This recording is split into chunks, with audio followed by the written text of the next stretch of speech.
আগামীকাল পবিত্র শাবানুল মুআজ্জামের 14ই দিবাগত রাতে আল্লাহ পাক রব্বুল আলামিন এই 14ই দিবাগত রাতটাকে খুবই গুরুত্বপূর্ণ একটি রাত হিসেবে গণ্য করেছেন।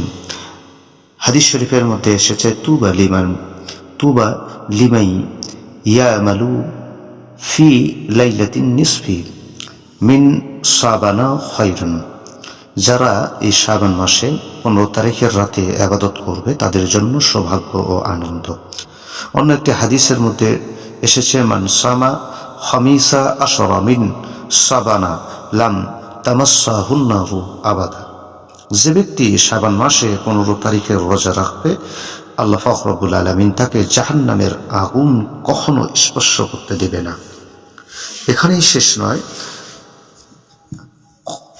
হাদিস শরীফের মধ্যে এসেছে আন আবি বকরিন সিদ্দিক রাদিয়াল্লাহু তাআলা আনহু ক্বালা ক্বাল রাসূলুল্লাহ সাল্লাল্লাহু আলাইহি ওয়াসাল্লাম কুমু লাইলাতান নিসফি মিন শাবানা ফাইন্নাহা লাইলাতুম মুবারাকাতুন ফাইন্নাল্লাহ ইউনাদি ফিহা হালমি মুস্তাগফিরিন ফাগফির।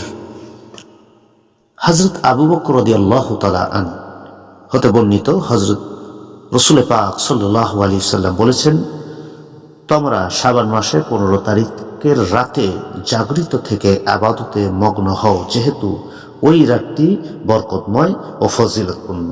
ওই রাতে আল্লাহ তাআলা ডেকে বলেন, তোমাদের মধ্যে কেউ কি আছো যে আমার কাছে ক্ষমা চাইবে, আমি আল্লাহ ক্ষমা করে দেব। বড় সৌভাগ্যবান ওই ব্যক্তি যিনি শাবানুল মুআজ্জামে 15 তারিখের রাতে আল্লাহর কাছে ক্ষমা চাইবে। আল্লাহ পাক শাবানুল মুআজ্জামের উসিলা করে আল্লাহ তাকে ক্ষমা করে দেবেন। আমরা যেন শাবানুল মুআজ্জামে এই 15 তারিখের রজনীতে আল্লাহ ইবাদতে রাতটাকে কাটাতে পারি। আমিন।